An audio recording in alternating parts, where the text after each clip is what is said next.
Hey, Salina. Hey, Nikki. Hi, everyone. Welcome back. It's been a minute. It's weird. It's weird, right? We've been in a good way. Yeah. So we finished up our Designing Women coverage. Then Thelma and Louise took us over the edge in April. Mm-hmm. April feels so long ago. Thelma and Louise, other things. Right over the edge. Then that's right over the edge. We're crawling back up from the edge though, because we had our Taylor Swift sort of pre-Reputation era moment. Do you get that reference at all? I think you know I don't. Okie dokie. So right after she did the album 1989 and she was like everywhere all the time, She just disappeared. Just went away. And the only reason we knew she was back is because she started posting on her Instagram feed that she was releasing a new album after like a year and a half of being gone. That's what I like to think of us as our pre-Reputation era disappearance. Okay, holding all my questions inside. Somebody out there is going to get that reference. I do know both of those albums. Good. I know them. Good. Yeah. Well, we needed a pause. Let's shake it off. Let's shake it off. We needed a pause. We needed to just catch our breath. We've been doing this for so long. But we are starting to sort of ramp back up and starting to think about our next era, which I think is going to be the golden era. So tongue in cheek, very cute. I like that. So that is true. Cute, blah, blah. Uh-huh. I'm super excited. It's going to be good. Where we're headed. Yeah. I think it's going to be good. Yeah. So like we had like a nugget of an idea and Nikki has made it pretty. So yeah, we'll see. Yeah. We'll see. But thank you. We'll see, but thank you. It's just the truth. In the meantime, I really wanted to have a gavel for this next moment because I'm very excited to call to order, gavel, the third convening of the Sweet Tea and TV Book Club. What's that contraption over there? Does it have a gavel sound on it? You know what? I ran out of time. Right. I ran out of time. There could have been one. Order in the court. Thank you. I only have my voice.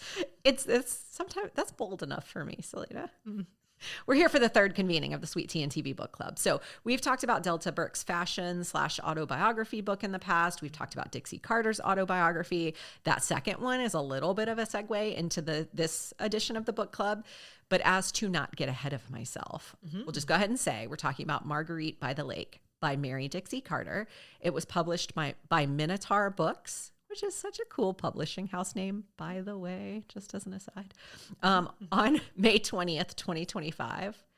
So in our universe, this is kind of hot off the presses. We are in the end of July. It was published at the end of May. Well, we also read it a month ago now. This is true. Fair point. So generally speaking, this book falls into the psychological suspense category. And I found this brief description used in a couple of places. An atmospheric, tense novel about the death of a glamorous garden designer, a widower trying to keep his secrets buried, and the beautiful young gardener. Sorry, you were looking for reaction, and I was like, she's buried. I don't know what I was thinking about. It's fine. Don't worry about me. I listened to it honestly as an audiobook. Spoiler alert, we're back in the office full time now, so I spent a lot of time in my car again.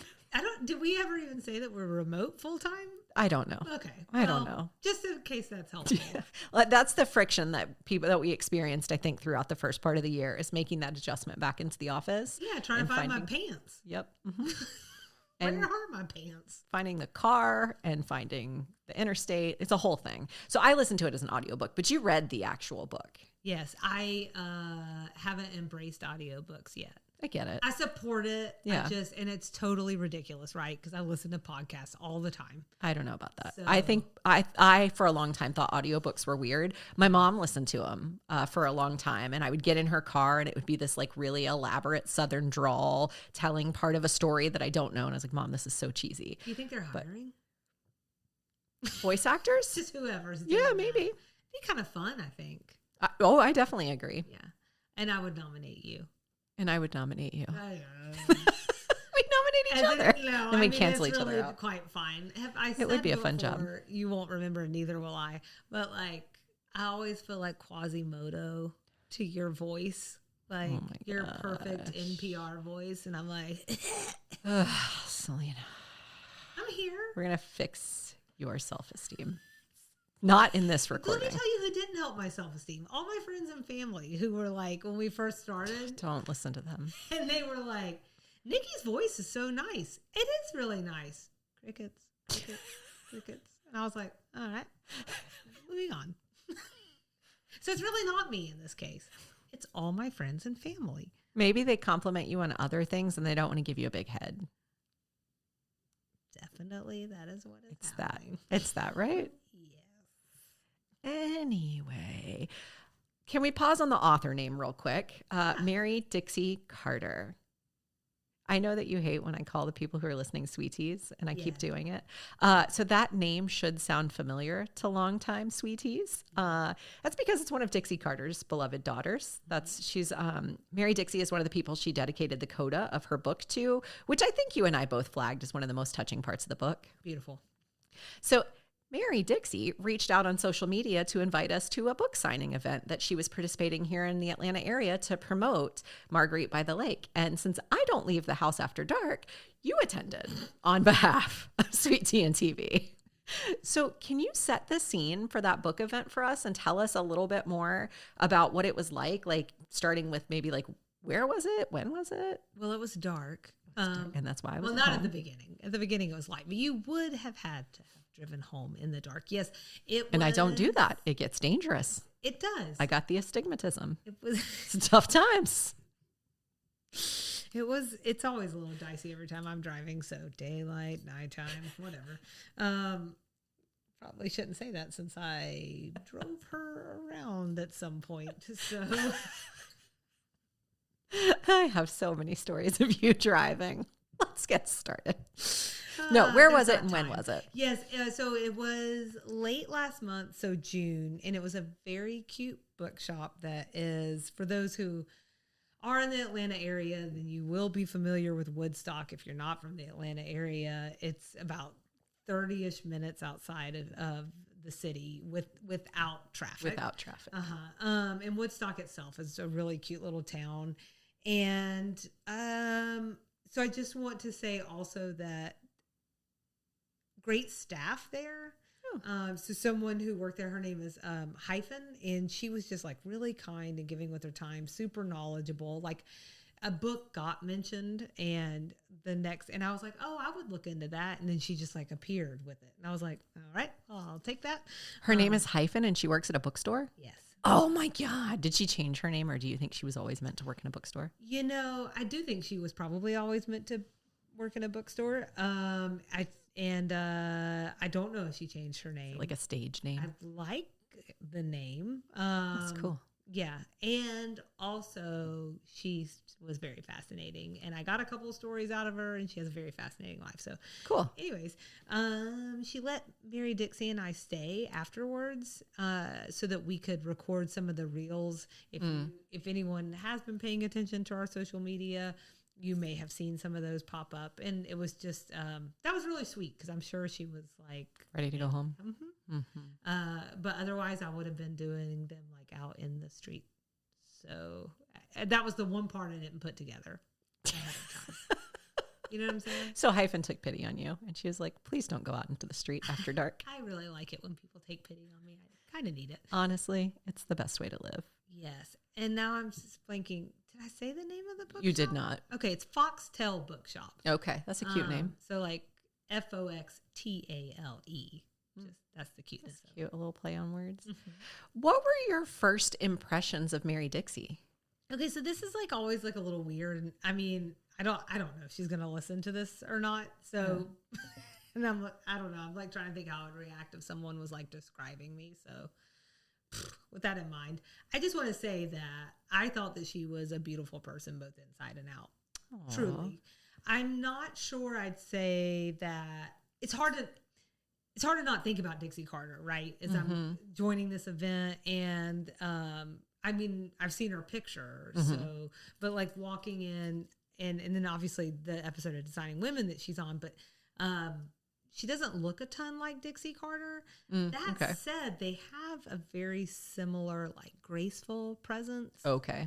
And so these are women that I would describe as carrying themselves well, if you will, Yeah. But I found her to be warm and personable, genuine and authentic. And she seemed to really care about every person that she was talking to.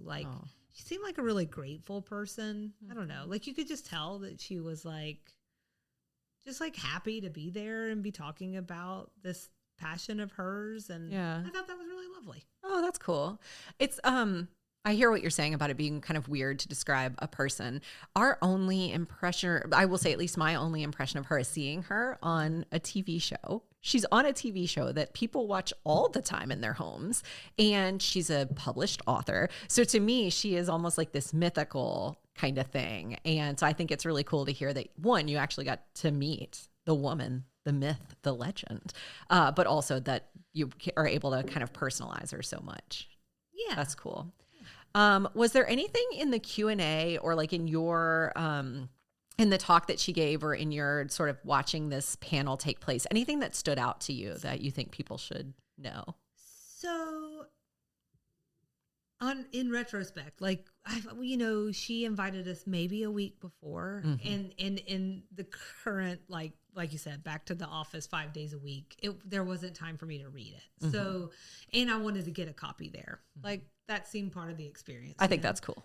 And so I kind of wanted to kick myself for not being more informed about the book going in. Like I knew the highlights, like essentially the synopsis that you had read, but I didn't know much more than that. Like I think I would have probably had some questions and things to add to the conversation. What I did really enjoy though was hearing about her writing process, including like the research that she did. She took a master class in gardening design to make sure she got the color and the context for all of that right. You really hear the journalist shining through there. Oh, that's cool. Yeah. You know like I hadn't thought about that, really putting the time and the effort in to understand it and speak knowledgeably. Right. So like that just read like such a journalist move. Yeah. Me, especially because she, on the back end of all of that, gets back in touch with the teacher of the class and she highlights all the parts of the book that are about gardening and has him go through it. Well, she didn't have him. She asked him and he acquiesced and went through and made sure that everything was accurate. Also, I really like this conversation that was had in the room about how all writers are kind of outsiders, like observers of the world who report back. I think there's some truth in that. Does that land for you at all? Yeah, I think that being able to write something that resonates with a large group of people, it almost has to be based on an observation of like what happens out in the broader world. Because you don't want to write a book that's super specific and no one can see themselves in it. So you almost write it, and especially this book, which I think we'll get into, has enough ambiguity in it that you could see this story really happening to a person. Maybe not me, maybe not you, but to a person. It's ambiguous enough you could see that, but also like is an experience that you know enough that you could kind of see really happening, if that makes sense. It does. And that is quite the balance that gets struck, I guess, in a book. I've been reading a lot of nonfiction for a long time now, so I forget. Yeah. Welcome back to the world of fiction. I know. It's a fun place to be. It was a really fun place to be, honestly. I was like, oh, I forgot about this. I was like, this is nice. Love it. So, okay, so the other thing that gets talked about in the room that night and in the Q&A is that, Dixie Carter inspired aspects of the titular Marguerite. We'll hear directly from Mary Dixie at the end of the episode on exactly how that came about versus it coming from me, because that seems more boring. Interestingly, though, and this is my last thing that really struck me in the Q&A, there were 2 Georgia authors in the audience. I think they were fans of hers, which I thought was really cute and sweet, but both with recently published books that were actually set here in Georgia. I think that we should consider covering like one or both of these in the future. Okay. I'll sit here and pretend like I've never said this to you before. But so one of them, and I'll pretend like it's not in my notes at the end of this recording. I'm pretending like I didn't see that. So anyways, we'll just all pretend. Gothic Town is one of the books by Emily Carpenter.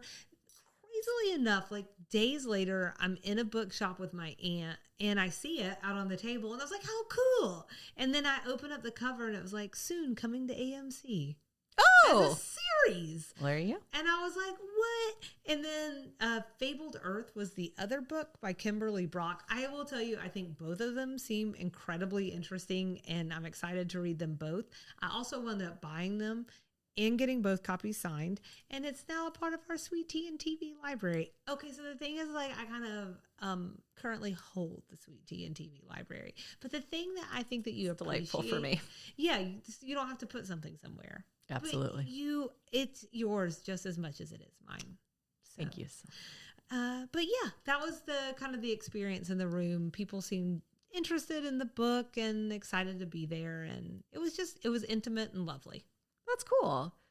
And then I know you recorded a bunch of reels for that you've been slow dripping on social media, and we're going to drop some of that at the end of this episode. But was there anything in your, and I know you also don't want to say everything you talked to her about privately, because that would be not cool. But was there anything in your one-on-one conversation that you had with her that maybe surprised you a little bit or would be interesting to people who are listening?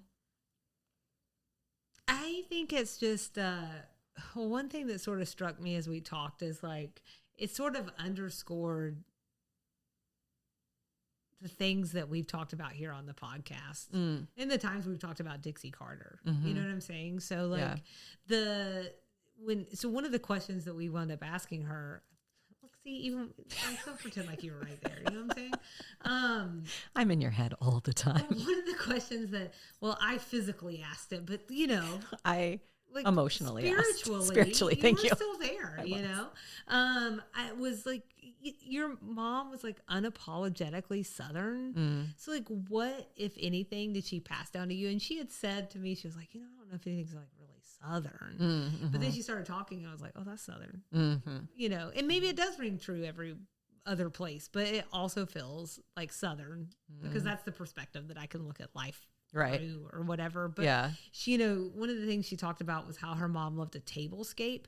That was flipping one of my favorite parts of the book. I know. And I was like, that's so cool. That's neat. Yeah. So there was that aspect of it. I mean, we talked about other things. We talked a lot about non-designing women things and non-book things. And I mean, I don't think any of this is like private. You know, we talked a lot about travel and work, and she told me a little bit about her kids. Here's their address. I'm kidding. Social security number. Yes, no problem. I'm going to share your social security number, my social security. Let's get it all out on the Just table. put it out there. Yeah, no. Let's really know each other. Let's know each other all the way. So we exchanged travel stories too, and she tells me about, I think you'll appreciate this because of your love of like French things. But she was talking about how her family went to Paris, and they went to like a cooking class outside of Paris, and she was like, we made the best croissants I've ever had. And I was like, sign me up. Yep. I love a croissant. But also I thought you would be interested to know that, and this is what I meant about like her connecting with people, you know, and just having a genuine interest. I think this goes back to the author thing and the curiosity piece, but she asked about us and what got us started with the podcast. And you could tell she did, you know, we talked about it because I was like, have you actually listened? Because, you know, I'm so smooth like that. and like, she was like, yes. And then did she say, did you actually read the book? And I was like, no. But I was like, oh yeah, quiz. No, I'm just kidding. So anyways. Pop quiz. Right. But she asked about your kids, and, you know, of course I told her like, well, Nikki's a lovely mom, and I was like, I love to watch her with her kids. And from the window at night. I ain't driving all the way to where you live Fair in point. the middle of the night. Fair point. You like how I like I do. say the Self-edited. Whew, that was hard. Obviously the Designing Women, and this is my last thing that I wanted to share here, but like the Designing Women connection drew me in, of course. But what was really interesting to me is like she was a journalist and now she's an author, and that resonates with me. It gave you some hope for the future. Sure did. Motivation. Something to work for. Sure did. That's cool. One day we'll all be sitting at Salina's book signing event. It'll be nonfiction, so it'll be boring, but we'll be there. It won't be. Nobody wants my self-help book. I just thought it was going to be like buy yourself a trampoline, bring it to the office. Oh, Lord. Are you ready to start our book discussion, or do you have anything else you want to share about the book event and meeting Mary Dixie? Let's see. Only that I was a little embarrassed to say this was the first book signing event I'd ever been to. I'm not sure I've ever been to one. Yeah, I never did that. I've never been invited to one. Yeah. Well, I've certainly never been invited to one. Yeah, Like, so why would I be invited? Why would you go? Like, If not invited, why go? well, there you go. There I you never go. thought about it that way before. So I just I liked seeing the three authors interact. Okay. Because, And I will pause you real quick just to say, Yeah. I thought this was a panel. And now I'm realizing those people were in the audience. yeah, That explains a lot. Okay. yeah. Okay. So unless I didn't understand the setup, which is also possible. Were you really there? Yeah, I just pretended. Oh, that would be. I'm a little phoenix like that. You know what I'm saying? Absolutely. So like the two Georgia authors are both Gothic writers. Yeah. And like we'll get into it, but I don't know. Like obviously, like this novel's kind of has like a darkness to it, and so there seemed to be this shared interest in narratives that played around with and in the darkness of human psyche. And so I don't know. It felt interesting to hear their excitement about each other's work and about what they're respectively and collectively bringing to the literary table, and to get that kind of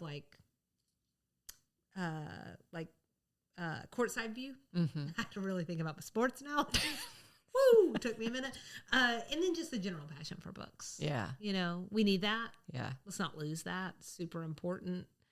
It's super important that books are available everywhere.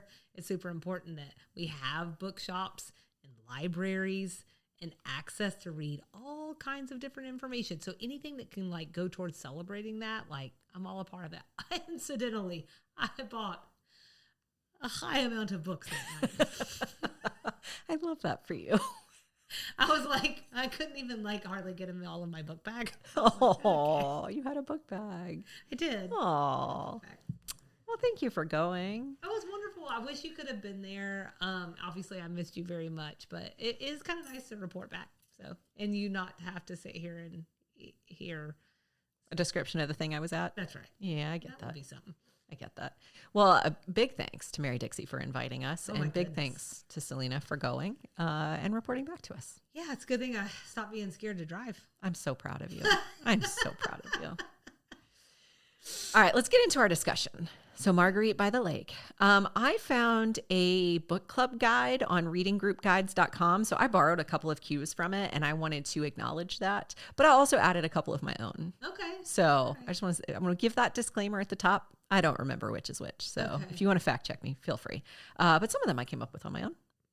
I will not be fact checking you. Okay.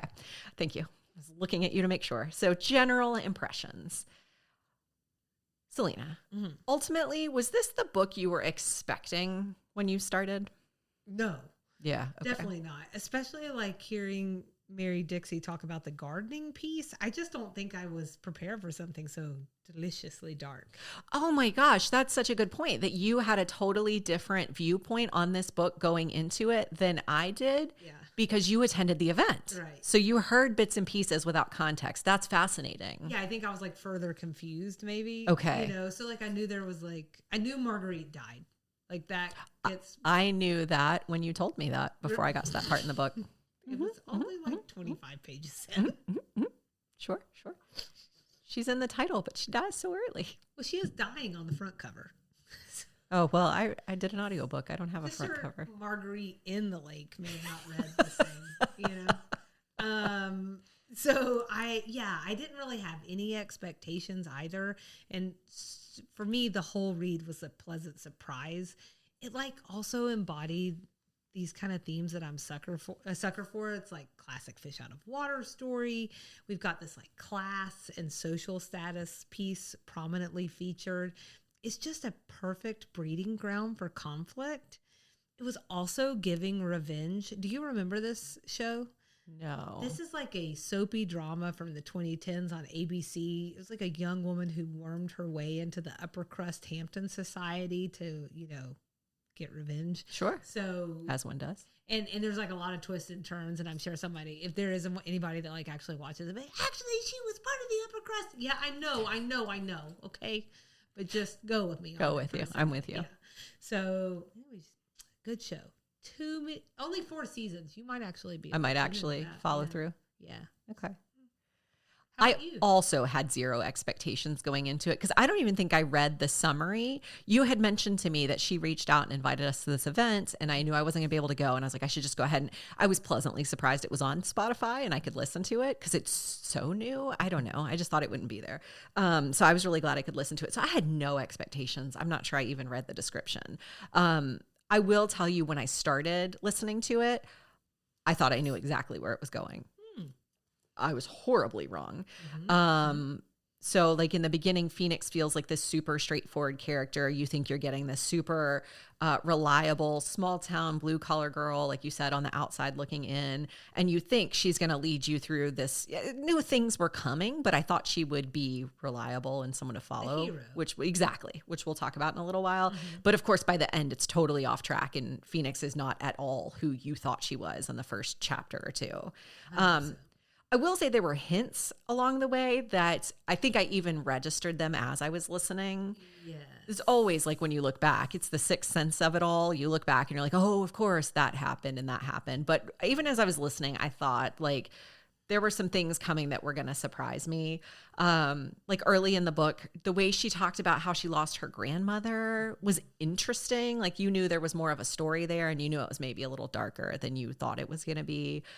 She mentioned a few times how like obsessed she was with Rosecliff. It wasn't this like, oh, we have this really cool mansion in our town that I should show you sometime. Like she had an obsession for it. And then the rest of the book really felt moody. So that gave me a sense things were coming. But I thought this is straightforward. I get it. And it really took some turns. Yeah. Can I say something in your defense? I suppose. I also want to say that in addition to the fact that it would have been completely across Atlanta for you to go to this event, in addition, you had literally just gotten back from vacation like a day before. I don't know. I just feel the need to defend you. I don't need to. No one's asking for it. You're not asking for it, but it's sitting on me and it's weighing on my heart. And like, yeah. That's so kind. I'm trying not to do so much like proactive defending of my choices. That's what I'm here for. Because like you said, we don't have to, but really wanted to go. And I really appreciate you saying that because everybody's probably like, that horrible person. I don't think anybody's thinking that. And we'll have words. That horrible person. We'll have words. Anyway. Thank you. That's so kind. So did the book keep you turning the page? I couldn't put it down. Yeah. And so you're talking about like thinking back. I actually was thinking I could make this my first audiobook so I could go back and hear the things that maybe I missed because I was just like zooming right through it. Like I finished it maybe 4 days. Yeah. That's 4 days. I was like also like those were work days. So I was cramming that in. Sure. And also reading, I want to say 3 other books at the same You're time. always reading a lot of books at one time. It's an impressive amount of multitasking. I'm a psychopath. But I just needed to know which way this was going. Yep. There were so many red herrings that for much of it, like I didn't know what was up and what was down. And honestly, I liked it. Yeah, that's so true.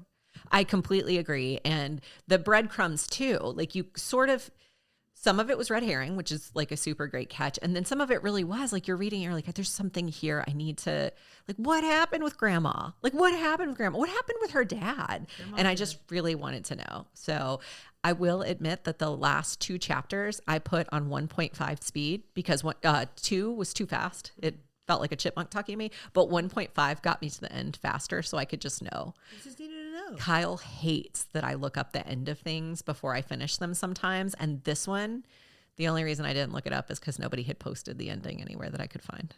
So I was against the ropes. I had to finish it. I don't do it anymore, but I would go to the very last page and read it. I can't do that. That feels like cheating in a different way. It doesn't tell you anything, honestly. Usually not. No. Yeah. Because it's not like, I imagine the last book of a page has to be incredibly hard to write. Yeah. You know? Yeah. That's a lot of pressure. It's a lot of pressure. That's like a series finale. Yes. Yes. I wanted to ask you what you thought of the tone and the writing style, because honestly, I was listening to it thinking this was right up your alley, that this was the sort of thing you would love. I am the darkness. You said a minute ago, like something about that they were bonding over the dark psyche of the human experience. And I was like, and you were right there with them, weren't you? You were right in there. I feel like it's confusing because I'm like, but I'm like, death. It is. It's a thrill a minute being your friend. Don't Can I paint just tell me you into that? a corner. No, ma'am. Well, you guys need to understand that the darkness is the divine feminine. So, Oh, well, there you go. there you go. That's why we have moon goddesses or something. Uh-oh. We've gone into a new podcast topic for Salina. Maybe Everybody get out your natal charts. We're going to find out why you're screwed up. What would we call you? Will you be Shamaness Salina? Can't claim that title. Not I yet. don't have the background. Once you do the work, you will. We'll see. Anyway, the darkness So, lives in the you. darkness What did you think lives of the in me. writing style? It does. And well, okay, so this is something I held this back. But she did say that she was inspired by Edgar Allan Poe's Telltale Heart.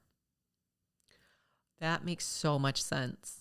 And do you like how I held something? I do. I love that. That makes so much sense. You really feel it in the sauce in Yeah. a very enjoyable way. So it was dark, and as Phoenix unravels and she becomes more unhinged, so does her in the book's perspective, right? Yeah. And It almost gets blurry at the end. Like as you're reading it, you feel all the details going in and out of focus. I was like, am I having whiskeys? Yes. So the painting is her heart underneath the floorboards, no? Yes, So absolutely. it becomes more and more alive as the guilt, sadness, despair, and uncertainty mount within the house, or what I like to call Sunday night. You never heard Sunday Scaries defined, have you? That's so true. That's so true. There was also like this really strong sense of place for most of it without getting too mired in the details. I think like I've told you about this, how I don't love it when an author like waxes poetically about a blade of grass. Oh, sure. So like I'm just thankful she didn't do that. Yes. If we're talking about style. Yeah. Yeah.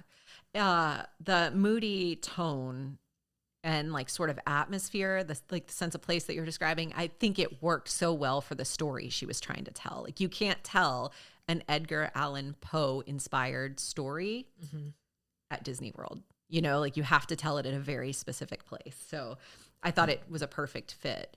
And then the other thing that I really liked was you mentioned red herrings. I've mentioned breadcrumbs, but sort of this idea that you can follow along with the mystery as you go and you can try to unravel it yourself. So I've been reading A Good Girl's Guide to Murder. My niece loved those books and it came across my Kindle page or something recently. And I was like, I'll give it a whirl. And so I've been reading it. It's very similar. You get to sort of unravel this mystery as you go. By the end of this book, it becomes less mystery and more psychotic. I do love being able to sort of see these things and think, this is a hint, right? Like this is something, that's the part of me that needs to know where a thing is going. Yeah. I enjoy that. Yeah. So I really liked that sort of style. You want to talk theories? This is spoiler alert territory in case we haven't already been there. But total spoiler alert. How many do you have? 3.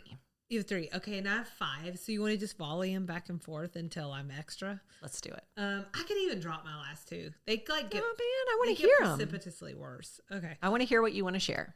Okay, this was like my suggestion, and then when I mapped mine out, I was like, I'm not proud of these. Don't you love how that happens? That happens to me a lot. So I'll just go ahead and say that. You know, you're allowed to self-edit on the fly, Salina. If you want to leave something out, no one will ever know, except that you just told us. Okay, yeah, or like I'll just add things in, and maybe I'll just cut this whole section. Bad ideas. We'll see. People are like, do they ever cut anything? Because they always say maybe I'll cut this out, and then it ends up there. Well, surprise. Just consider it bonus content. You come edit it. All right. Well, you start because you have more than me. Okay, so my theory 1 has 2 options. Okay. My baloney has a first name. I was thinking choose your own adventure. Oh, okay. And I do like doing that. Yeah, and while you're on your adventure, you're eating bologna. I don't know. So the broad theory was that Phoenix killed Marguerite on purpose. Okay. I wrote down a couple of options here. In option A, she has DID, or dissociative identity disorder. Yeah, okay. And she loses time when she's angry. She has no memory of it until it's revealed to us, the readers, that she pushed Marguerite off the cliff. It's also revealed by her brother, Cliff, that Phoenix killed her grandmother years ago. It wasn't an accident. He's hid it from her all this time to mentally protect her from herself. For the record, minus the diagnosis, this one is partially correct. Okay. In my reading of the ambiguity at the end. Okay. Because we don't ever I'll put a pin in it. We'll get there. Option B, until you tell me like I missed something. Oh. At the end of the book. I don't know. It's revealed that she absolutely knew she killed her, but this fact is hidden from us, the reader.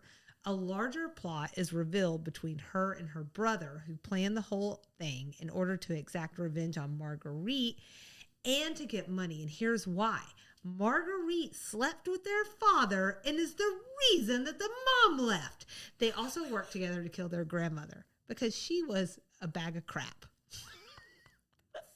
That's theory one. That's theory one. Two-parter. Oh.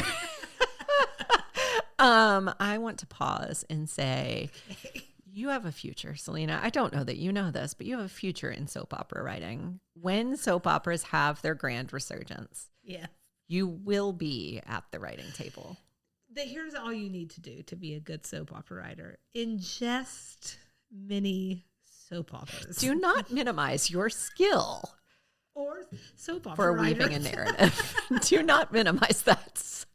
Wow, that was a lot to take in, because my second theory that I wrote down was that Phoenix totally pushed Marguerite on purpose. She spent the whole book protesting about it, like how she didn't do it and blah, blah, blah. She totally did it. Right. And it was entirely intentional. But this is your second theory. Yes. Okay. So it's not your top. It wasn't your top guess. You're just looping in with mine. Oh, no. These are just things that I thought were going to happen as I went along. I don't, they're not really ranked in any sort of way, just what I wrote down when I wrote it down. But I just, as soon as it happened, I thought she totally did that on purpose. The dissociative identity disorder is fascinating to me, because when we talk about Phoenix, I think that might be the word that I was looking for. So I think we're on the same page is what I'm saying. Well, you keep going. Okay. So my second theory is that Marguerite isn't really dead. Whoa. And whoa. What? Just blew my mind. Whoa. Yeah, everything past the tree falling on Geoffrey is the beginning, and at the beginning is in Phoenix's head, who suffers from several mental health issues. So, and then we don't learn that until the end of the book. Okay. Okay. That's my second theory. Keep going. Okay, my third theory is that Geoffrey was planning to kill Marguerite because he found out that she knew about his shady business dealings, and when he sees Phoenix do it, he decides to use this knowledge to manipulate her into keeping the business going and the money flowing, while simultaneously doing things to make her unravel and turn herself in. This gives him the time he needs to plan his ultimate escape with his secret lover, Serge. So I think that one is less theory and more actuality, except that second bit where he sort of was intentionally driving her crazy. Right. Although now that you say that, the part where she kept smelling the waft of roses throughout the house, could he have been so diabolical that he kept doing that? Never occurred to me. I definitely believed that. I think they tell us this, that he saw what happened and was just as guilty as she was by not saying anything. He saw it happen, and it served him well. So there's that. But I did write that down after we had the discussion about writing down theories and before the end of the book. Okay. But maybe after she finds those pictures. Yeah. Okay. So I definitely thought that Marguerite had an affair with Serge at some point. I never saw the Geoffrey Serge thing coming. Yeah. I never saw that coming. Yeah. There was like this undercurrent that there was definitely something weird. I mean, Serge was she's his master portrait. That's just odd. And there was some sort of friction. I never saw the Geoffrey Serge thing coming. What's your next theory? Are you going to share any of your theories? Well, because I think we interpreted this assignment very differently, and I very much appreciate the direction you're going. Oh. So I want to keep going that way. Okay. So theory 4. I can't for the life of me figure out what the how would be, but there was a part of me that at one point was like, was Helen planning to kill Marguerite? This is the lady the neighbor across the way. Yeah. She wanted to return her family's home to its rightful place at Rosecliff. That was a little bit of a, again, you named it red herring. Maybe that's it. But that was a little bit of a like unresolved thread to me, was how angry she was about the Rosecliff thing. Right. So yeah, it was just like, that could have been like an interesting thing to play with. And then my final theory is that Taylor threatened to turn in the housekeeper, Nina, on the grounds that her visa had expired if she did not agree to say that she saw a second person at the cliff when her mom had fell. She hates Phoenix and will stop at nothing to see her burn. She does hate Phoenix. Yeah. I thought for sure she has all the reasons in the world too. I thought for sure Taylor was going to die at some point. I just didn't expect it to happen the way it did. Yeah. That one took me by surprise too. Sure. So, okay. So what was your interpretation? I just told you all of my theories along the way. Okay. Again, I was thinking when you started the book and as you were reading along, what did you think was going to happen? Right. Or what did you think had happened in some of the ambiguity? Yeah. So that's where I went. Yeah. I think, well, me too. But I think mine are just Yours was elaborate. It's crazy. Yours was elaborate. I like it. Just a big old nutball. Don't call yourself that, please. You want to talk characters and relationships? You nutball? I do. Big old ball of nuts. Do. All right, Phoenix. Phoenix's past. I think this one definitely came from the book club guide that I found online. But like, how would you describe Phoenix as a narrator? Did you think she was trustworthy or unreliable? Were there certain moments that made you feel this way? I'm just going to start by saying that, like, by the end, I don't think I liked any character. For sure. And even though I understood the motives in most cases, almost everybody did something that was just like awful. Just awful. So that was like, but I liked it. It was like tough, you know? Yeah, I think her position made for the most interesting narrator. I think it was the right choice. Again, it's her as an outsider, an obsession with being an insider that makes the story all the more enticing. You know, I think you can tell from my theories that no, I did not find her trustworthy. They're all in mental illness. So no, I didn't think that she You was picked up on that early in the book. or reliable. Yeah. Yeah. Not that mental illness is like, everyone deserves love and compassion, Nikki. Telling me.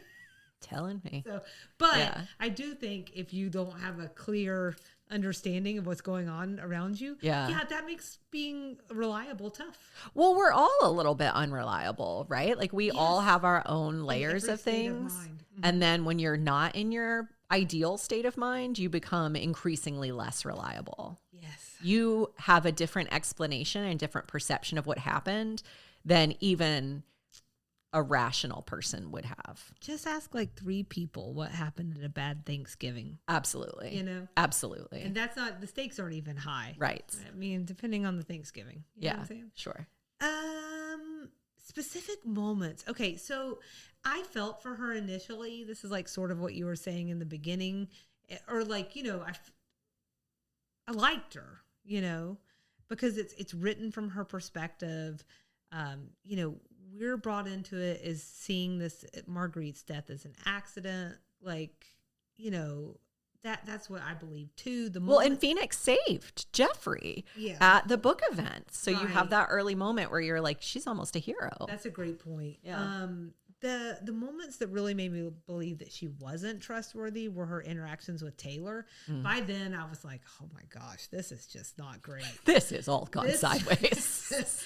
So where she needs a friend, you know, like bounce some of these conversations off of them. Someone needs to get some feedback. But her increasingly absurd inner monologue and her perception of things. So there's like a million of them, but one that stands out to me is when she finds out Joffrey is getting Taylor a car for graduation and then thinks to herself, why isn't he getting me a car? I was like, okay, Houston, we have a problem. Why does he love her so much? Yes. But also, something that I think Mary Dixie did that was so brilliant was she, like, the threads of the heavier and heavier drinking, along with these increased delusions and the mounting paranoia. Like, you get the idea you're not necessarily dealing with the most stable person. Sure. Yeah. So all that, and it's very subtle. Yeah. Like, the symbolism. Originally, it's subtle. It gets less subtle as it goes on. And it's all these things that are symbols, though, right? Like, these things will be like, so I had another drink, or I held it to 2, or I like that kind of I matched detail. his pace in drinking. Yeah. Yes. So that was all really well done. I think we were on the same page that at the beginning of the book, I thought she was a reliable narrator. And I thought we were almost getting like is this the right, like a dark hero? Mm-hmm. Like she had experienced all of these terrible things in her life. And yet somehow she was going to make something of herself. She kept working harder, surviving. Like I just thought, I don't know, short-sighted, I realize now, but I thought, okay, this is going to be an interesting story. But like she's definitely... short-sighted, or you got taken exactly where the author wanted you to go. I think that's probably right. So she was preying on my ignorance. Yeah, I mean, this is like these suckers will buy anything. I just caught it. Took you right where I wanted you to go. I guess we're all ignorant at the start of a book. It's true. I think this, like, that whole first person narration, like across the book, like we're watching her unravel. Yeah. We're talking about this idea of a survivor and a thriver, but like another thing that she literally switches over into her own victim. Yes. I actually think that she lived that way her whole life. So like early in the book, I just referenced this a minute ago, we hear about her grandmother's death and you think this is this tragic thing that happened. And she's, I think at this point, like unveiled also that like her mom was gone. And so you're thinking this poor girl, she talks about spending time in the hospital and then finding out she lost her grandmother. But she's also strategically dropping this lore along the way about her grandmother being a terrible person. Right. She was impossible to live with. She was horrible to them. So then you start to wonder, like, wait a minute. What story is she trying to get me to believe? And I think in her mind, she truly was the victim and that she had to take care of these things or else she couldn't survive. And that was just like what she had to do. Well, and there was no choice, I guess is what I'm saying. And I agree. And I also don't think I thought about this until right now. I don't think, but like basically Marguerite is probably just another grandmother.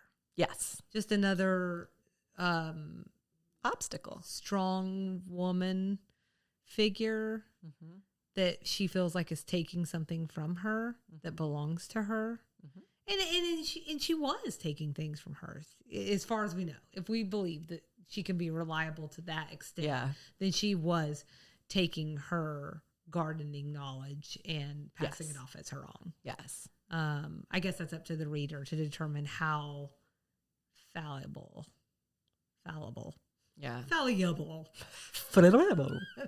that this character really is. So she also later in the book, chapter 12, she describes like cleaning out that little home that she's left Jeffrey's house and she's cleaning out her little home. She's gone back to it and it's just full of stuff. And like it's very briefly mentioned that like she comes across the sweater that she was wearing when Marguerite died. At this point, we know the police have a thread of something, presumably this sweater. She comes across this sweater and the way she frames it is so interesting. She's like, she needs to clean out space. Her house has gotten too constricted, so she needs to clean out space. So she describes donating this sweater. It's not her hiding evidence. It's her donating the sweater because her house is too full.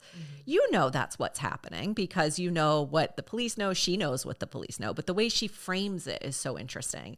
And at some point, she also describes having done that after her grandmother passed away. I can't remember what it was, but something that she donated as well. So again, it's this idea that... a hammer with blood on it. Exactly. The narrative becomes truth in her head. Sure. In chapter 5, she's talking about Marguerite's death. And her quote, this quote is the first one in the whole book that stuck out to me. In chapter 5, she says, "I was a woman with good intentions at the wrong place at the wrong time." She genuinely believes these things about herself. In In chapter 14, this gets to you alluding to her unraveling over time. She says, Marguerite had told Serge that I had an affair with Jeffrey. She could have told him any outrageous lie. You did have an affair with Jeffrey. Right. That actually happened. That's not a lie. Right. So I definitely think that there was something, whether she was a sociopath or that she had some sort of other disorder. I definitely think that she believes these things were accidents that she just happened to have the unfortunate front seat to. Mm-hmm. But in her mind, they happened to her, not by her. Right. If that makes sense. Yeah, it does make sense. Huh. You want to talk about, you have anything more you want to say about Phoenix? I don't think so. I'm sure other things will come up as we go along. So. Okay. So let's talk about Curtis a little bit. And I think we both had some other things to say about Curtis that maybe will come up later, but I wanted to just sort of talk about like his relationship with Phoenix and then his presence in the book and how that influences what ultimately happens. Yes. So I took a slightly different bend on this question. Okay. So hopefully I won't get dinged. We'll see. But we'll see. I'll see. I'd hate to have to kick you off the podcast over this. I mean, you do what you got to do. Needs must, you know? I think his character helped us as like readers understand the instability of Phoenix's childhood and that it was bad enough to result in someone like him, like, and I don't mean him like as a human, but like someone who's clearly never grown up. Okay. Whose growth was stunted by something and or someone who is older than Phoenix but has trouble making ends meet. His part in the book also helps us understand how alone she is. Like her mom is absent, her dad is dead, her grandmother is dead, and her brother is not reliable in her life. He shows up on a whim. He shows up when it's convenient for him, and he shows up when he needs something. So I think perhaps she was able to see him more clearly than herself, which is what I think you were kind of alluding to a little bit before as well. Like his abuse by the grandmother, like I think she saw that more clearly than her own because I think she was likely abused by her grandmother as well. Yeah. But she's like blocked that out. I think it almost might be what made me think that she might lose time. Yeah. Like someone with DID does. And from my very not good understanding of DID, I want to be very clear. Not a psychologist. Journalism. Barely. Avid reader and TV watcher. Yes. Like she could see his instability more than her own. But we like, Mary Dixie like teases out what's unstable about her. She doesn't see that, but she can see Cliff. And then like his relationship. Oh, why do I keep calling it? I've called him Cliff the whole time. I was like, that's so weird. That Marguerite dies on a cliff. The brother's name is Cliff. I think at the 40-minute point is the great time to tell me that. The first time you said it, I'm not sure it fully registered. Or maybe I thought it was. Is that the mailman? The best part is that your question has his name in it. Damn it. Anywhoosie. So Curtis's relationship with Taylor and his caginess, like as the book wears on, also underscores that he is not a trustworthy or reliable person in Phoenix's life. Yeah. So like he's like a smorgasbord of like plot devices. Yeah. So yes, and he was such a confusing and what do you think about Cliff? Cliff was such a confusing and underdeveloped character for me. And I think I landed on that being intentional. I think everything you just said makes good sense. That said, I think Phoenix didn't want you to get to know him, and she wanted you to see him as unreliable. She wanted you to see him as someone who's always getting himself into scrapes. She's always bailing him out. Then the one time she needs him, he's possibly even turning on her. You're right, because she has martyr complex. Yes. And I think it served her well for you to think. That's the best I could come up with, because Curtis is his part of the story was so confusing to me. That relationship with Taylor, I'm still not sure I fully understand what was happening there. I actually, as I was listening, I was thinking there's no real evidence that he has this close relationship with Taylor. All we find out is that he kind of knew her once in a lifetime. But Phoenix almost builds the story as if he did sell her out to Taylor. She knew that Curtis had told Taylor. We never had any evidence of that. I think Phoenix was paranoid on that front. But she wanted you to see Curtis. Curtis is lucky he lived as long as he did. Poor Cliff. To be honest. All right. So we've talked Phoenix. We've talked Cliff Curtis. Let's talk about the dynamics between Phoenix and this family that she's fixated on. Marguerite. How did we feel about Marguerite? And did that change from like the first time we met her at the party to the last time we got to see her? No, I think if anything, like I like felt worse about her. Oh, like, okay. Yeah, I don't think I ever felt better about her. Okay. I didn't think there was, even though Phoenix became like an unreliable narrator, the only person that really seemed to enjoy her authentically was her daughter. Yes. So I just, I don't know. We also, again, like we were just referencing, if she really was stealing all of this information and passing it off as her own and not really, like, she doesn't have to give, it wouldn't even make sense to give Phoenix like this outward credit, but you could do something. You could make her a special consultant. You could do something to make it worth her while and show the appreciation that something like that deserved. That said, for what it's worth, I also agree with Taylor, which she said that Marguerite was still the one with the presence, the one with the je ne sais quoi. So, like, Phoenix was maybe too damaged for all of that. She wasn't going to be Martha Stewart-esque. Yeah. So. Yeah. In my mind, the first Marguerite, the first version, when we first meet her, she's like larger than life. She's almost unbelievable as like I didn't even register her really as a person. She's more of a personality, more of a thing. So she didn't resonate with me in any sort of way. Like, I wasn't an avid Instagram follower or anything of hers. So like when she's gone, I didn't super miss her. Do you know what I mean? Like she dies and I'm like, okay, well, that's the next thing that's going to happen. Like you don't have time to fall in love with her. So I was like, it's true. And then it sort of sounds like she's terrible. Like, so we know Jeffrey had an affair with Phoenix, and I think it's pretty clearly stated that Marguerite knew about that. Like allegedly she told Serge. So she knew that happened. That sucks, right? But I thought something with Serge was happening with her. So I almost thought that was like, I think it probably still was. Yeah. So I'm just assuming everyone was sleeping with each other. I thought turnabout was fair play in that instance. So again, like I really didn't feel bad for her. She just didn't want to lose. So that's why she was so upset about the Phoenix thing.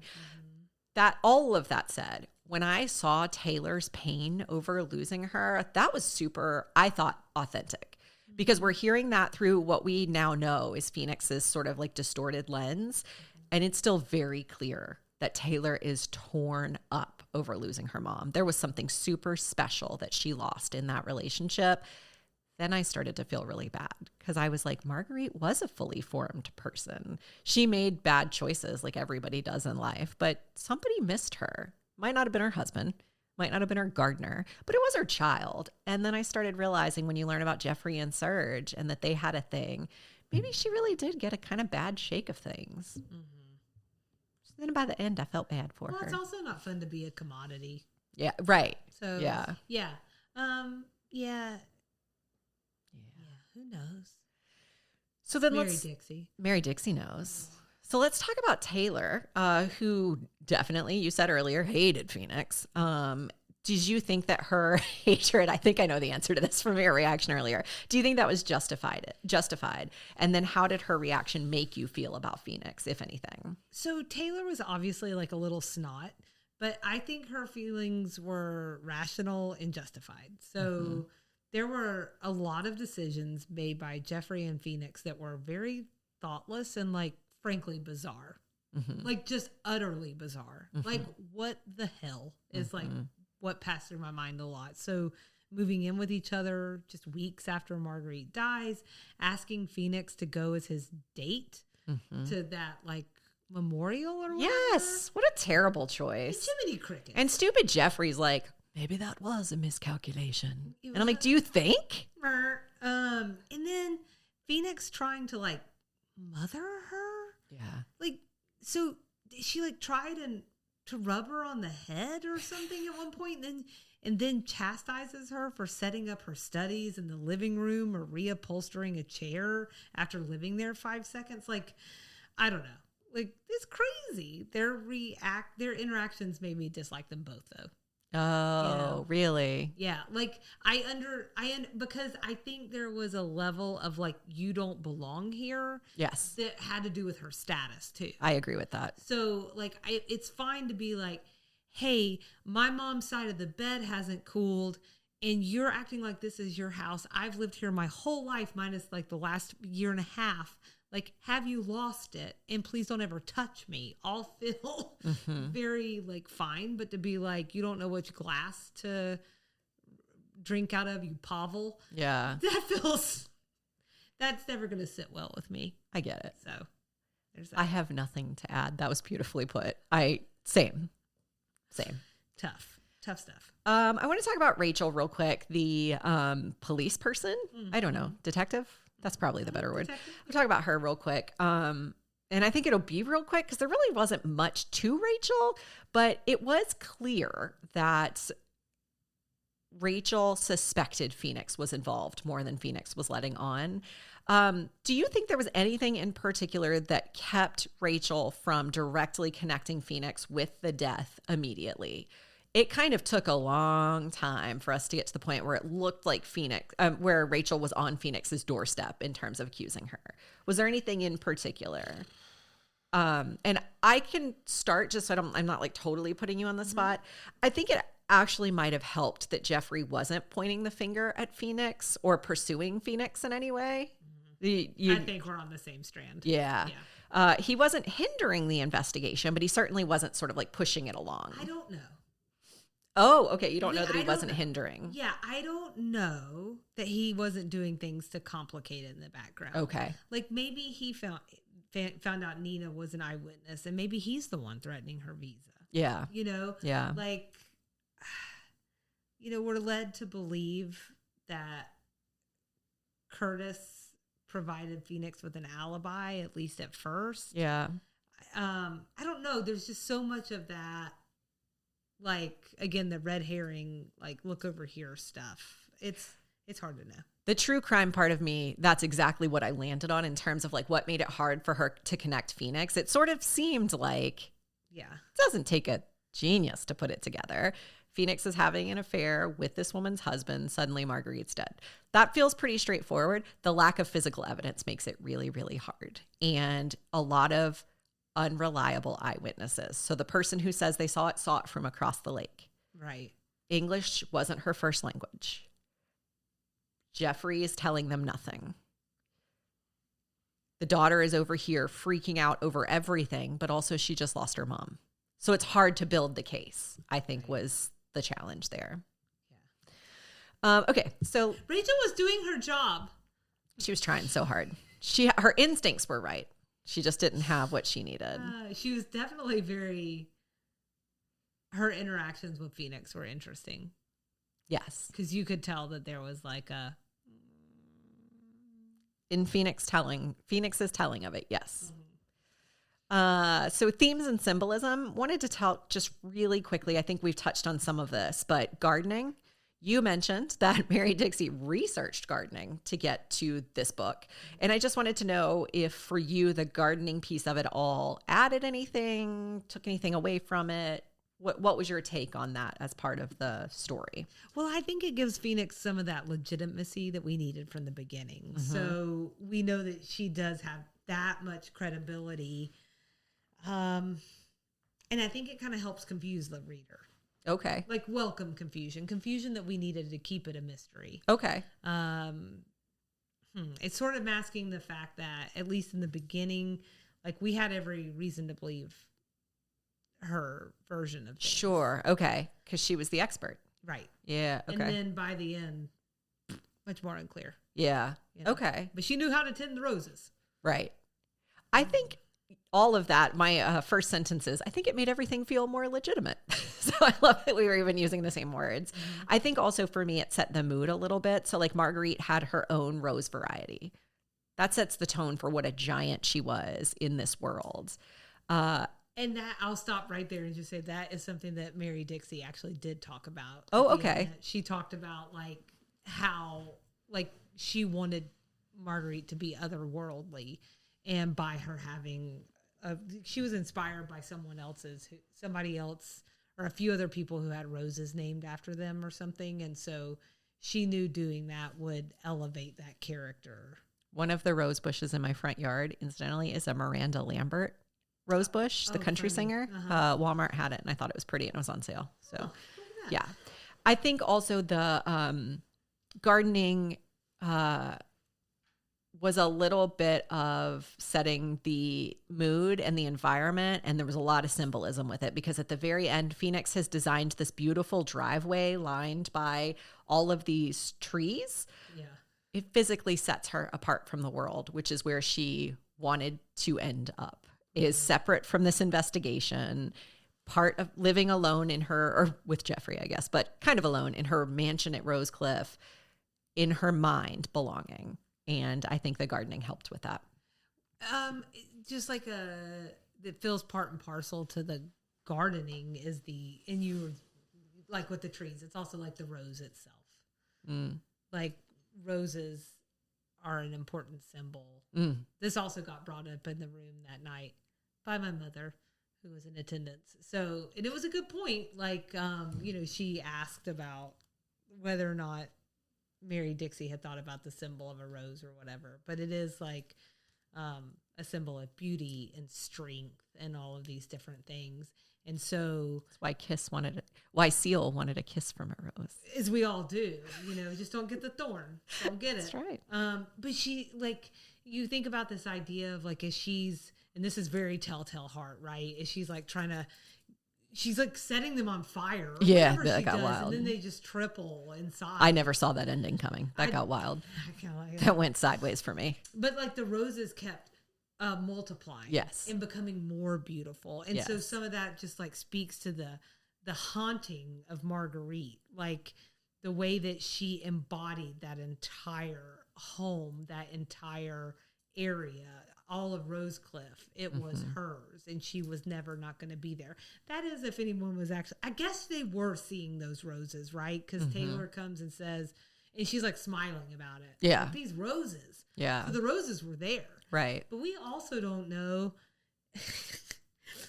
did Phoenix think that she was doing bad things and she was actually doing good things to the roses? Oh, yeah. I don't know. Right. She thought she was poisoning them, but she was really giving them the best fertilizer possible. The best in the world. Yeah. Yeah. So this question came from the guide that I found, and it was when I started writing my response that I realized I'm not sure I don't know how I feel. The lake as a setting, was it peaceful? Was it eerie? How did it serve the plot? I will tell you, spoiler alert, that the book title was Marguerite by the Lake. I only thought about the lake like one or two times. It did not set anything in terms. They talked about the mist coming off the lake once, I think, and then the lady lived across, but like it wasn't a living, breathing part of the book to me. So I almost just sort of like wrote it off. I didn't think too much about it. no, I think I'm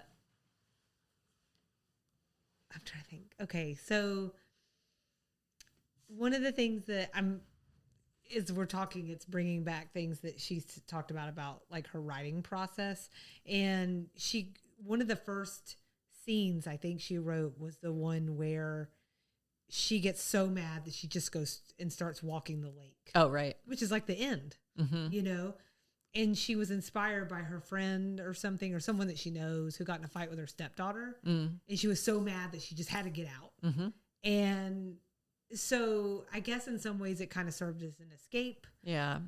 It was like this eerie thing. It was this beautiful thing. I think it represented different things depending on where we were in the book. Yeah, that's fair. So That's fair. we can still provide an answer.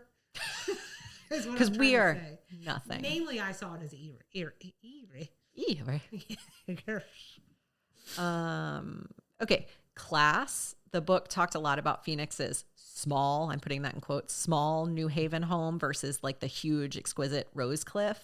How much of that distinction was real, and how much of it did Phoenix maybe imagine? And then how did the perception of class affect Phoenix's story? So when you're saying like, you think the house was real though, right? Yes. Okay. Yes. Sorry. Just like the way she saw the house. Yes. And the clear distinction between her tiny little house and this beautiful mansion. I'll say my thoughts around this were just like, I'm not sure this chapter of Phoenix's life happens if she didn't feel some sort of class divide. Like it was clear that she was intrigued by the way kind of the other side of the world lives. She was intrigued by the fact that she lived in this, and we don't really learn how run down her New Haven home is until Jeffrey comes to visit. And she is immediately ashamed of it. Right, because it sounds more like cottagey and cute, and it talks a lot about and the old, garden. Certainly. Yeah. Yeah. Because it was her grandmother's home. So it's obviously like it's been through some stuff. So maybe also creepy. And probably. Yeah. But I think that obsession with the rich is kind of what led her into the situation she found herself in. Yeah. In retrospect, I was actually wondering if her fixation on the family started at that wedding she went to back in high school. Yes, I think that's right. So was she always working her way towards getting in somehow? Like she needed to work there. She needed to get closer to them. I think that's 100% right. Well, there you go. And every situation that Phoenix finds herself in that is somehow not comfortable for her seems to end in death.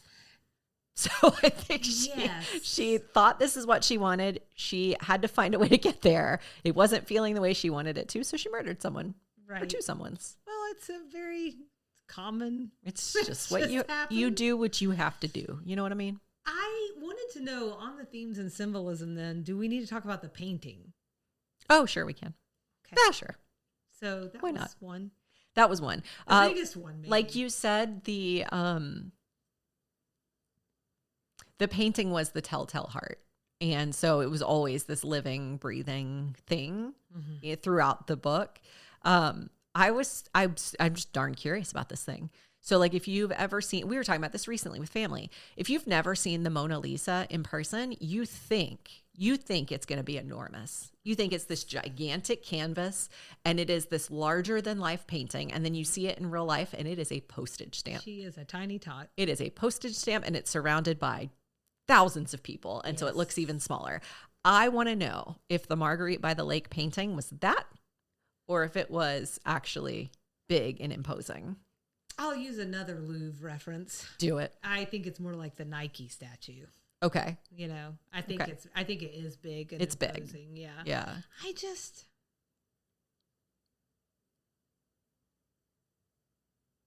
don't live that life. So I'm like trying to imagine like me even having a painting of yourself. Yeah.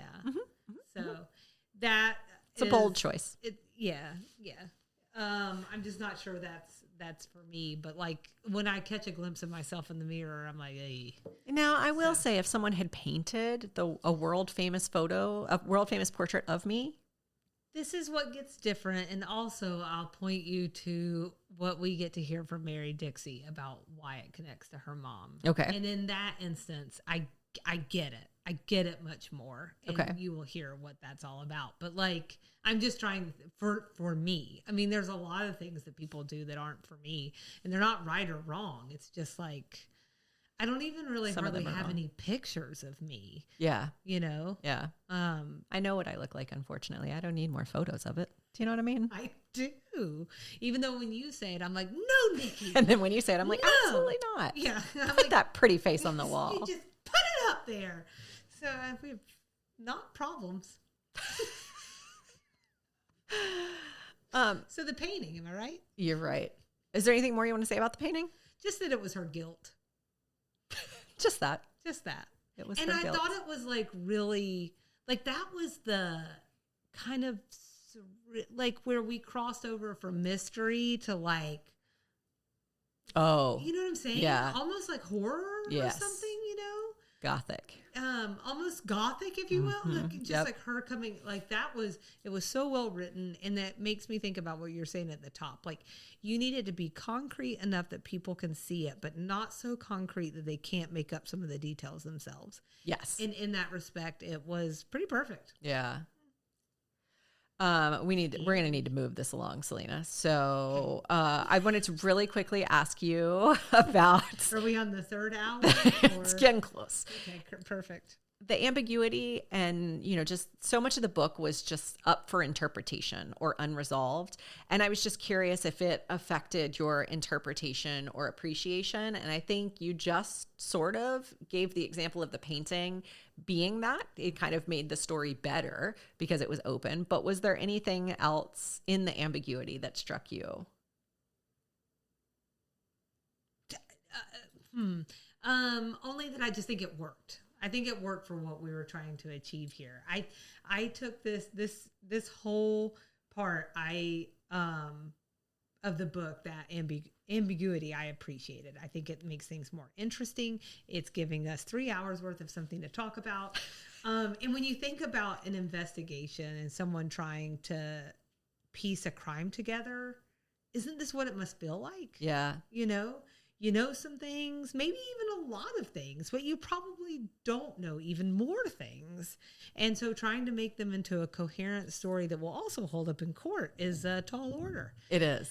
So my part for this was that I just thought of it as like, here's the questions that I couldn't answer that I was like, Okay. So I can run down through those if you agree. Do it. And I will do it quickly. All right. Do it with speed. And then maybe Mary Dixie wants to answer them. That would be great. So here's my top unanswered questions. Is Phoenix a big old murderer? There's ambiguity around Marguerite, Taylor, and even her grandma's death. Like, so And I would add her dad. And her dad. Yeah. And her mom. We don't Yeah, know. She's that's killed true. Everyone. That's I true. don't know. The ending is the insinuation that she burns the whole ding dang thing to the ground. Yes. I don't know. Yeah. You're like, yes. No, I Yeah. agreeing that yes, that is ambiguous. I'm not sure. I'm not sure Maybe either. She killed everyone. And where'd right the then. fire come from? Her inner darkness. Yeah. I don't know. They never said like, and you don't need to spell everything out, but it wasn't like there wasn't a lighter that was mentioned anywhere. And there was no like, she ran back in the house to get whatever. So what I wasn't sure of is if Was you it were not supposed a gas can? I don't think so. I listened to the audiobook on 1.5 though. Right. So Okay, so were these plot points all just red herrings or something more? And so these are ones where I'm like, I'm pretty sure they're red herrings, but maybe I missed something. okay. That a reread would help with. But Helen's obsession with Redcliffe and the fact that that used to be her family's land. That was Rosecliff. something. Good Lord. I got to correct you this That time. one, please do. I don't want you to be mad at me later. Nina's green card talk. Uh-huh. Joffrey's many motives. We have the evidence of affairs, evidence of the significant relationship with Serge, his relationship with Russ, and some sort of shady dealings with Greenway. Yep. That never really gets tied up. Obsession with losing money in the wake of Marguerite's death. Like there's something there that's not left unexplored. Curtis. Not Cliff. Not Cliff. It is Cliff here, though, in my notes. Perfect. Cliff's notes, if you will. Anyways, the urgent texts that led to nothing. Were those texts even real? Or my God, were they in Phoenix's head? His relationship with Taylor, what were his motives? I'm curious if Mary Dixie always knew the end of the book or if she discovered it as she wrote. Oh. And does she even know if Phoenix is the killer or not? Oh. Those are all my questions. All very good questions. And I will say all of the ambiguity, and I want to say all those examples you just gave, don't they all serve Phoenix well? Yeah. Doesn't it all serve her that you can't answer any of those questions? So all the questions around Jeffrey, I think that definitely speaks to how little Phoenix knew about him. Right. She didn't know anything about this man. Right. And I think that they all serve her. They're all far from incontrovertible. Right? So there's no evidence one way or the other. We could never prove this 100% happened, this 100% didn't happen. And I think that all actually just serves her well. Right. And the book, and the reader. And the book. So getting toward the end, were you surprised? Were you satisfied? Yes and yes. Okay. So it's pretty clear someone else's motives were in the mix and that someone or someone's had seen something when Marguerite died. But like I knew all that was there, but it wasn't exactly clear to me like who that would wind up being, like because it could have gone in so many different directions. I could have seen her using any one of those pathways. So yeah, I mean, all around, like I was definitely surprised. I knew he was a piece of crap. And it's just really obvious. Yes. On several different occasions, it's really obvious. Yes, and it gets worse. It gets worse over time for sure. I will say, agree with everything you just said. I did want Taylor to get some kind of revenge because I just really, as the story went on, I felt more and more. By a car. I felt more and more bad for this girl. Yeah, she was really going through it. She was going through it and then got hit by a car. I feel like she deserved something. And I kind of felt like Phoenix deserved to get what was coming to her. I guess ultimately, if she was her own demise, maybe that's the ultimate revenge. But well, and like, so Taylor not living though is like probably the only thing that will ever really take Jeffrey down. yeah. So he has to live with that for the rest of his life. And he spiraled. Yeah. That was acknowledged in that last chapter, that he was a ghost sort of haunting the house now. Right. Yeah. Kind of like a prison sentence. Yeah. Yeah. So, and then I think you just mentioned some of this, but I had a question here. How does the story resolve, or does it? yeah. What do you think? So I took it as Phoenix dies. And she takes the whole house down with her. And Jeffrey, I think in that last chapter, was trapped. So I think he went with it. Yeah. So I think that entire dark situation is gone. Yeah. I don't know what happened. Helen takes the house back. Helen takes the cliff. I bet Curtis takes it. Whose cliff? I feel like Curtis takes it. You gotta be Cliffs. But he could officially name it Cliffs. I think Cliff could add Red Cliff But it feels pretty resolved there at the end. Yeah. So I felt like it was a strange last chapter. That's not where I was expecting it to go. I knew Phoenix was going to die. I knew that was coming. Right. So I had my question. So I didn't know if we were going to do that thing where she winds up in another country. Oh, you yeah. know, and she's like at a cafe. Yeah. Oh, and she right. looks, you know what I'm saying? Yeah. And it's, oh, whoa. What if she was at a cafe and then she looks over, she tips her glasses down, and it's Marguerite. Oh, you just wrote the sequel. Oh, shoot. Marguerite. And they just, you guys can't see, but I winked. She, in a very uncomfortable way, she did. You're fine. If you're uncomfortable, I can't do anything about that. I'm sorry. That's a very fascinating sequel. Yeah, so it's a little trite, but it could be fun. It could be fun. So my actual thing, I answered your question with a question, which is like, what's your definition of resolved? Yeah. You know? Yeah. If ending the line of the Greys is resolved. They're done. And they did in fact die, then yeah, that's all sewn up. But Serge is screwed because his famous painting is gone now. Yeah, I mean, like, in all honesty, though, I think my answer is it's not resolved, and that's kind of awesome. Yeah. I don't know. So, like, you know, I tend to think in TV series format. Sure. So for me, I'm all... That's your milieu. Season 2. And apparently, with when the is end that of coming? The cafe, I didn't have that until today, so... Yeah. Is she dead? Will there be more chaos? Was there a little baby she had, and we didn't see it? Curtis comes and digs up the painting. And then he glues it all back together. Oh, yes. To what end? I don't know. That's as far as I've made it. I don't know. We'll see where it takes us. It was just all back together. Oh. Yeah. Yeah. And sitting in the chair by Marguerite at the cafe. In Paris. You know. Anyways, Mary Dixie, I mean, what we have here for you is gold. We've got gold. We have some thoughts. You wrote a beautiful book, and we're like, here's a crappy TV series. It's not even for the major networks. Call us. We got you, boo. Okay, let's talk final thoughts. Salina, would you recommend this book? And if so, to whom? Yeah, I mean, for sure I would. Mystery lovers, thriller lovers, especially those who like a psychological slant.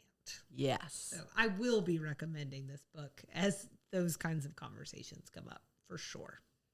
As your the darkness of human psyche conversations come up. These are really, it's daily. Every day.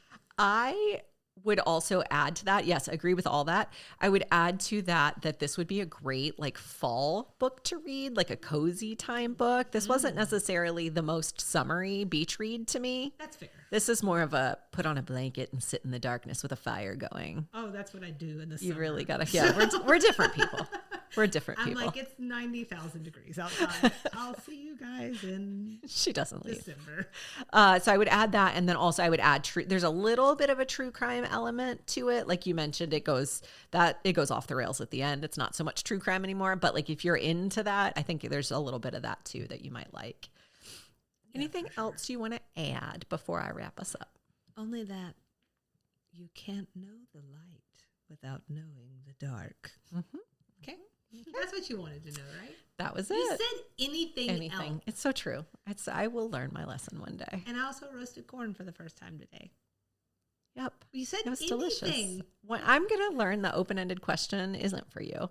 Today's not that day. So I'll wrap us up and say, again, a huge thank you to Mary Dixie Carter for reaching out to us and inviting us to her book release event.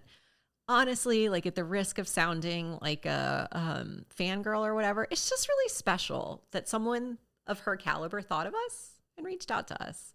And such a testament to what you do on social media to connect with people. So thank you. Thank you, Mary Dixie. It was really awesome. So That's cool. Much appreciated. And yeah, like just the whole thing was a surreal experience, top to bottom. That's cool. So if you guys want to follow her on Instagram, she's at Mary Dixie Carter, MaryDixie Carter. So Salina's been dropping snippets from that interview she did with her at the book release event on our social media. If you want to actually see the interview, we're going to drop the audio at the end of this episode so that you can hear it. Shameless. This is the shameless plug part of the episode. Follow up with us. Share your thoughts with us. Let us know if you do read the book, did you have any favorite lines or twists or interpretations? What did you think we got right about our interpretation? That's all. What did you think we got right? There's no room for debate here. No, I'm just kidding. She also has a second book, The Photographer. The Photographer was actually her first book. Did we talk about that at the beginning? No, we did not. I thought I would just plug it in case if people like it. It is on my bookshelf, and it is something I plan to read. Okay. I think it's another one of those like outsider experience kind of things. So I think there's some shared experience there. So you'll loan it to me when you're done. 100%. Thank you. It's yours. Sweet half TV mine. Library. It's half mine. And then, of course, if you guys have an idea for a future book club, so you mentioned Gothic Town. I wrote Gothica, so that's not right. It's called Gothic Town. That sounds right, right? She has to scroll a lot. But that might be a future book idea, or if you have one for us, you can email us, sweetteatvpod@gmail.com, or you can message us on any of the socials, Sweet Tea NTV. Gothic Town. Gothic Town, okay. Gothica, I believe, was a movie with Halle Berry. That's correct. It didn't seem right to me, but I went with it and just barreled right through. Gothic Town. So what's next for us, Salina, is that we have a whole new season, Sweet Tea and TV, coming. In a new direction for the podcast. A totally new direction. We're noodling with it and trying to figure out how we're going to make it work. But what I can promise you is that it's going to be golden. I have so many of these. I'm so prepared.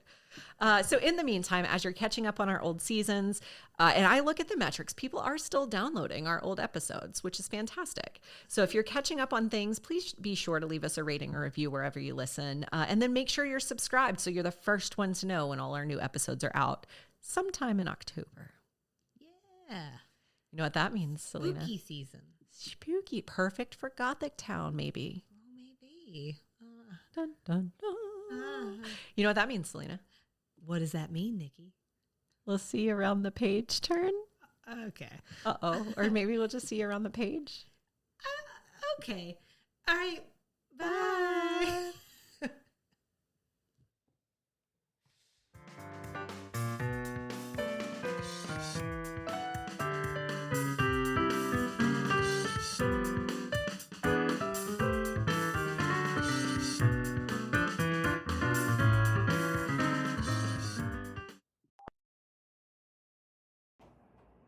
Okay, Sweet Tea and TV is so pleased to be here with Mary Dixie Carter. Yes, Mary Dixie Carter is the daughter of Dixie Carter, who played the iconic Julia Sugarbaker on Designing Women for 7 seasons. We're thrilled by that. But more importantly, and most importantly, we are also thrilled by the release of her new novel, her second novel. This one is Marguerite by the Lake. And she is going to let us know a little bit about it and some other tidbits about her mom and Designing Women. First up, can you tell us just a little bit about how you were inspired by your mom when you were writing the book?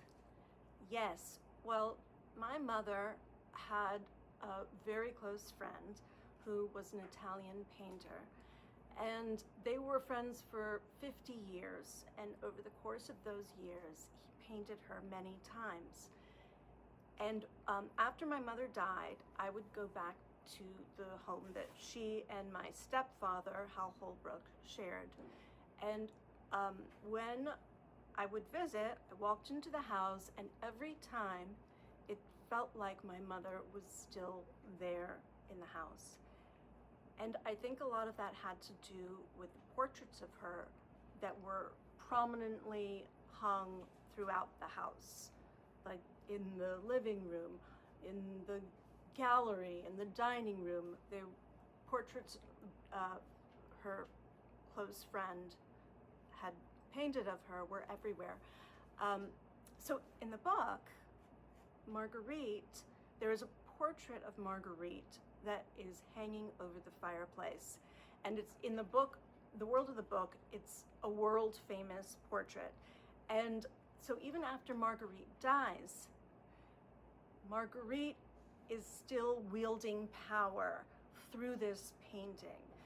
And she dominates everyone's lives, continues to dominate everyone's lives, and every character in the book is reacting to her at all times. And so my mother does not, in most respects, my mother does not resemble Marguerite, or Marguerite does not resemble my mother.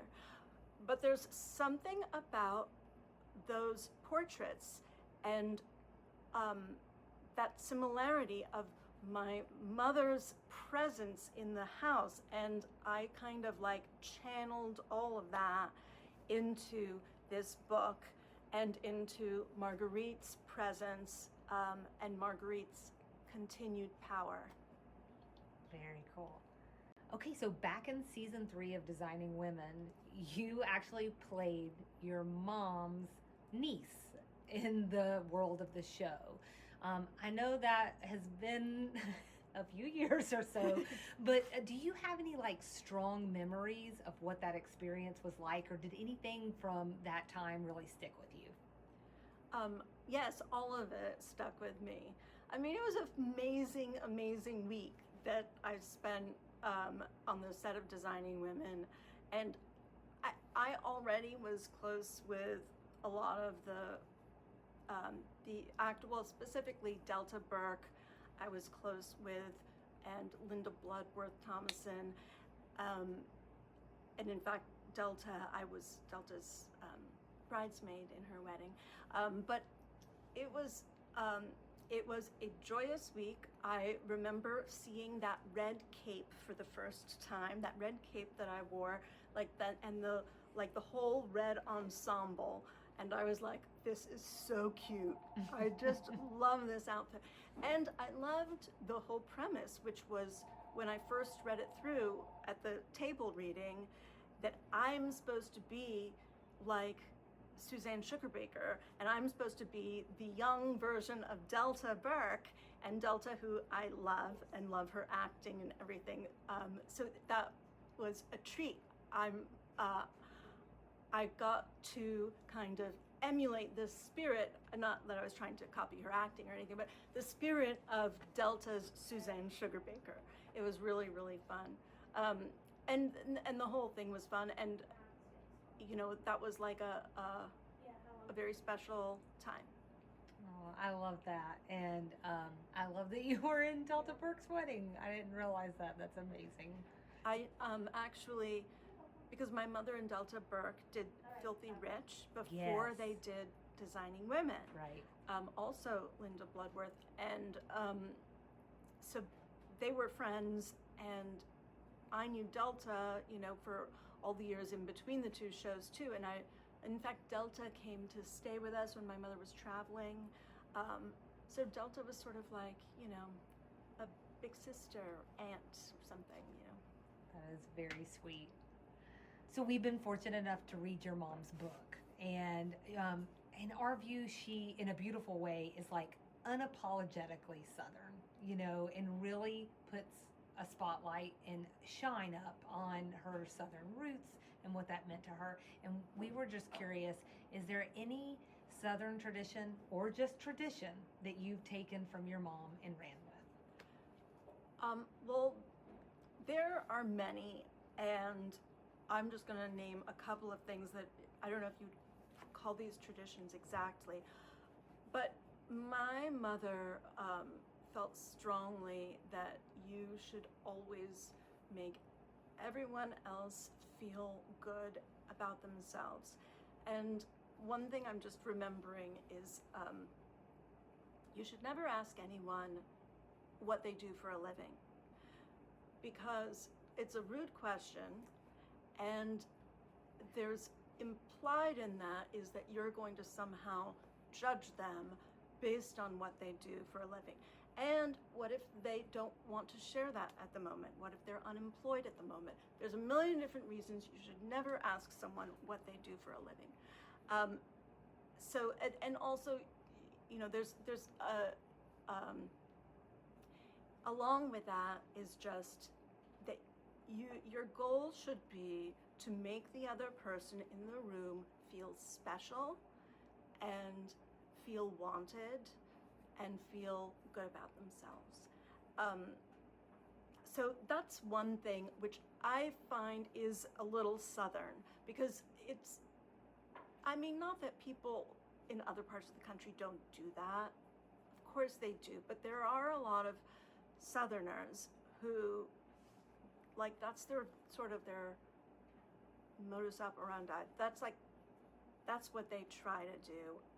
And my mother definitely did that. Another thing that pops into my mind is like the dinner table. She was very particular about the dinner table, and it was like an event. She set the table a certain way. She had specific silver and crystal wine glasses and specific china and flowers, and for every dinner, like, it did not matter if someone was coming over or not. And she used her good crystal and silver, and she used all of that. She used it every day. And she said, the most important people are your family. They're the ones who should have the good silver. You shouldn't just bring out the good silver for some guests that are coming over. The most important people in your lives are your family. So I think that was smart of her and good advice. And that stuck with me. I'm not sure that I do it to the extent that she did, but I got the message.